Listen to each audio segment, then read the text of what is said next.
येवल्याच्या अलिबाबानं ओबीसींचा घात केला। भुजबळ आणि वडेट्टीवारांनी ओबीसी समाजाला संपवण्याचं ठरवलंय। मनोज जरांगेंचा हल्लाबोल।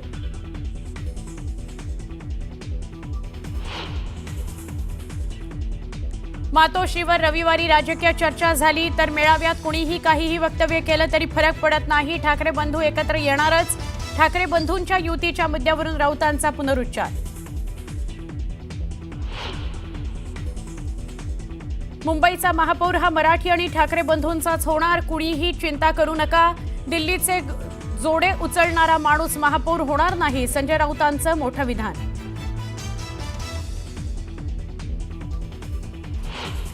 राज ठाकरेंच्या उपस्थितीत मनसेची महत्त्वाची बैठक। मनसे नेते आणि सरचिटणीसांसोबत राज ठाकरेंची चर्चा। स्थानिक स्वराज्य संस्था निवडणूक आणि पक्ष बांधणी संदर्भात चर्चा।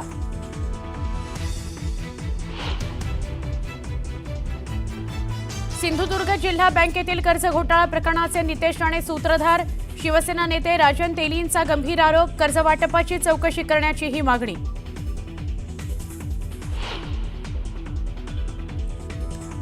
दिवाळीला काही दिवस शिल्लक असताना आनंदाच्या शिध्याबाबत अद्याप कुठलीही हालचाल नाही।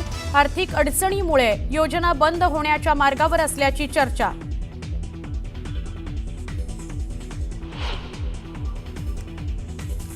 आरोपी वाल्मिक कराडच्या फोटोचा स्कॅनर सोशल मीडियावर व्हायरल। वाल्मिक अण्णाचं नाव आणि चेहरा टिकून ठेवण्याकरता मदत करण्याचं आश्वासन। बीडमध्ये चर्चांना उधाण।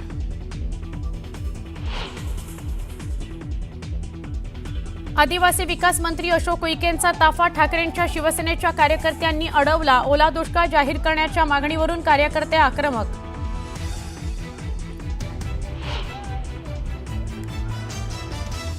ओला दुष्काळ जाहीर करण्याच्या मागणीकरता बीडमध्ये शेकाप आक्रमक। अंबेजोगाई कळंब राष्ट्रीय महामार्गावर तब्बल 1 तास रास्ता रोको। पूरग्रस्त शेतकऱ्यांना मदत देण्याची मागणी।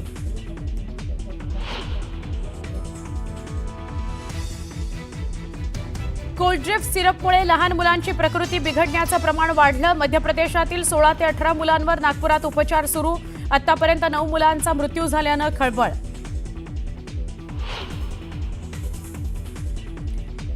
निलेश घायवळच्या पुण्यातील घरावर पोलिसांची छापेमारी। घायवळच्या घरी सापडली जिवंत काडतूस। घायवळचं कार्यालयही पोलिसांनी केलं सील।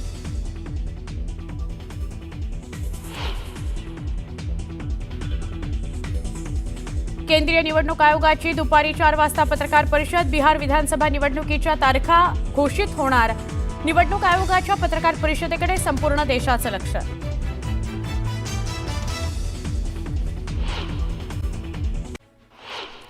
राज ठाकरेंनी सकाळी 11 वाजता शिवतीर्थवर बैठक बोलावलेली आहे। स्थानिक स्वराज्य संस्थांच्या निवडणुका आणि संघटनात्मक बांधणीसाठी ही बैठक बोलावण्यात आली आहे। मनसेचे नेते आणि सरचिटणी यांच्यासोबत राज ठाकरे चर्चा करणार आहेत। नवरात्रोत्सवात अदिती तटकरेंनी गरबा खेळण्याचा आनंद लुटला। यावरून शिवसेना जिल्हाप्रमुख प्रमोद घोसाळकर यांनी तटकरे यांच्यावर टीका केली आहे। मंत्री भरत गोगावले पूरग्रस्त भागाचा दौरा करतायत, मात्र अदिती तटकरे आनंद लुटण्यात व्यस्त असल्याचं म्हणत पालकमंत्री संवेदनशील असावा असं घोसाळकर म्हणालेत आणि त्यामुळे भरत गोगावलेंनाच पालकमंत्रीपद मिळावं अशी मागणी घोसाळकर यांनी केली आहे। आदिवासी विद्यार्थी आणि महिलांना केंद्रबिंदू ठेवून काम करत असल्यानं मंत्रिपदावरून हटवण्याचे प्रयत्न सुरू आहेत असा आरोप आदिवासी विकास मंत्री अशोक उईके यांनी केलाय। मंत्रिपद गेलं तरी चालेल, मात्र शैक्षणिक गुणवत्ता आणि दर्जाबाबत तडजोड करणार नाही असा इशारा देखील त्यांनी दिलाय। यवतमाळमध्ये आदिवासी विकास विभागाच्या वतीनं महाराणी दुर्गावती जयंती साजरी करण्यात आली। पालकमंत्री संजय राठोड आणि आदिवासी विकास मंत्री अशोक उईके यांच्या प्रमुख उपस्थितीमध्ये हा कार्यक्रम पार पडला। आदिवासी महिलांचं सबलीकरण झालं पाहिजे, त्यांना स्वयंरोजगार मिळावा यासाठी महिला आणि विद्यार्थ्यांना केंद्रबिंदू ठेवून आदिवासी विकास विभाग काम करत असल्याचं अशोक उईके यांनी स्पष्ट केलं। भंडाऱ्याच्या कर्डीत केंद्रीय मंत्री नितीन गडकरींच्या उपस्थितीमध्ये शेतकरी मेळावा पार पडला। यावेळी ऊस उत्पादक शेतकऱ्यांनी घोषणाबाजी करत ऊस बिल कपातीच्या निर्णयाला विरोध केला। वसई विरारमध्ये खड्ड्यांविरोधात बहुजन विकास आघाडी आक्रमक झाली। खड्ड्यांविरोधात महानगरपालिकेच्या मुख्यालयाबाहेर हजारो कार्यकर्त्यांनी आंदोलन केलं। भंडारा शहरात झालेल्या मुसळधार पावसानंतर मिस्किन टँक गार्डनचा तलाव फुटला आणि त्यामुळे भंडारा शहराचा मुख्य मार्ग पाण्याखाली गेल्यानं वाहनधारकांना कसरत करावी लागली। लातूर जिल्ह्यातील काही ठिकाणी पुन्हा एकदा मुसळधार पाऊस झाला. पावसामुळे मुरुडा नदी ओसंडून वाहू लागली आणि त्यामुळे मुरुड वाठवडा आणि मुरुड पाडोळी मार्गे धाराशिव जिल्ह्यातील कळंबच्या दिशेनं जाणारी वाहतूक ठप्प झाली आहे. ईशान्य अरबी समुद्रात घोंगावत असलेलं तीव्र शक्ती चक्रीवादळ आज कोकण किनारपट्टीवर धडकणार होतं. मात्र रायगडपासून हे शक्ती चक्रीवादळ उत्तरेकडे सरकलं आणि त्यामुळे रायगड जिल्ह्याचा धोका टळलाय. जळगाव जिल्ह्यातील केळी बागायतदारांवर दुहेरी संकट ओढावलंय. एकीकडे पावसामुळे केळीचं नुकसान झालंय तर दुसरीकडे पाण्याखाली गेलेल्या केळीवर करपा रोगाचा प्रादुर्भाव झाल्यानं अनेक ठिकाणी केळीच्या झाडांची पानं लाल पिवळी पडू लागली आहेत आणि त्यामुळे उत्पादनात 30 ते 40% घट होण्याची भीती व्यक्त केली जाते. हिंगोलीच्या वसमत तालुक्यात अतिवृष्टी आणि पुरामुळे केळीचं पीक आडवं झालं. पाऊस थांबून 5 ते 6 दिवस झाले. मात्र चिखल असल्यामुळे चिखलात पडलेली केळी आता सडू लागली आहेत आणि त्यामुळे केळीच्या दरात घसरण होण्याची शक्यता असल्यानं शेतकरी हवालदिल झालाय.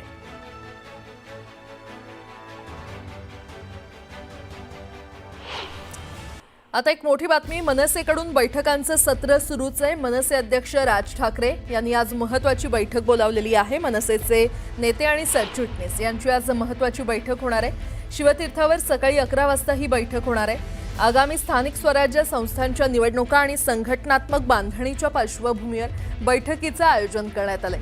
काल राज ठाकरे यांनी मातोश्रीवर जात उद्धव ठाकरेंशी चर्चा केली होती आणि त्यामुळे आज या बैठकीला महत्त्व प्राप्त झालेलं आहे.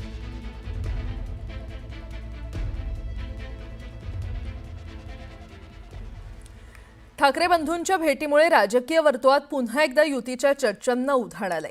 राज ठाकरे काल दुपारी अचानक मातोश्रीवर पोहोचले आणि यावेळी दोन्ही भावांमध्ये जवळपास 40 मिनिटं चर्चा झाल्याची माहिती आहे.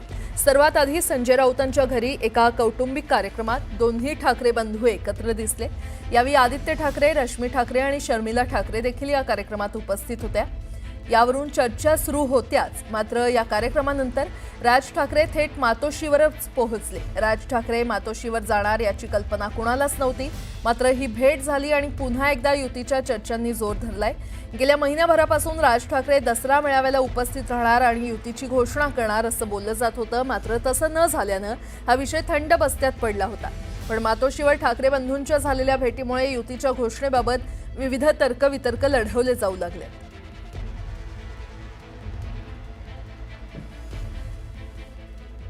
दरम्यान या भेटीकडे आम्ही केवळ कौटुंबिक भेट म्हणून पाहत असल्याची प्रतिक्रिया भाजपकडून देण्यात आली आहे.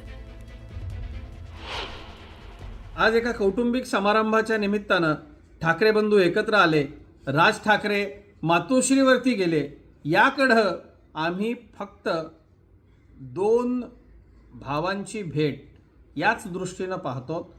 माध्यमं सातत्यानं या विषयामध्ये राजकीय अँगल आणून कुठंतरी त्यांचं महत्त्व कसे वाढेल असा प्रयत्न करताना दिसत आहेत. पुन्हा एकदा बातम्या वेगवान स्वरूपात. सातारा जिल्ह्यातल्या फलटण इथल्या राजकारणात माजी सभापती रामराजे नाईक निंबाळकर आणि भाजपचे माजी खासदार रणजित नाईक निंबाळकर यांचे राजकीय वैर सर्वश्रुत आहे. शेतकऱ्यांची अडवणूक करणाऱ्या व्यक्तीसोबत अनैसर्गिक युती मनोमिलन होणार नाही असं सांगत रणजित निंबाळकरांनी मनोमिलनाच्या चर्चांना पूर्णविराम दिलाय.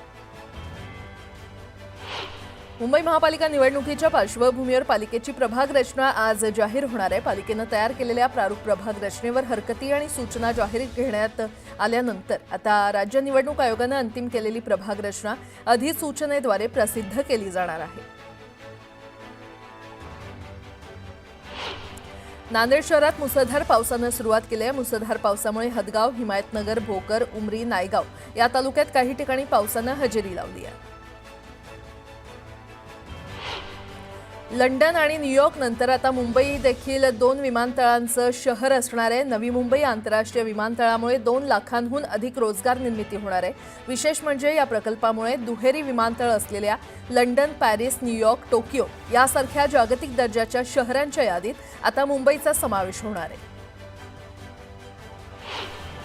नवी मुंबई आंतरराष्ट्रीय विमानतळ उद्घाटनाच्या दिवशी 8 ऑक्टोबरला नवी मुंबई पोलीस आयुक्तालय क्षेत्रातील रस्त्यांवर अवजड वाहनांना प्रवेशबंदी करण्यात आली आहे. सकाळी 8 ते रात्री 10 पर्यंत जड अवजड वाहनांना प्रवेशबंदी करण्याचे आदेश वाहतूक पोलीस उपायुक्तांनी दिले.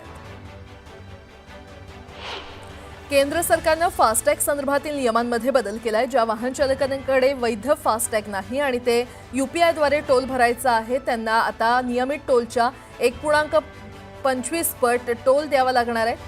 तर कॅशमध्ये व्यवहार केला तर आधीसारखाच दुप्पट टोल भरावा लागणार आहे. हे नवे नियम 15 नोव्हेंबरपासून लागू होतील.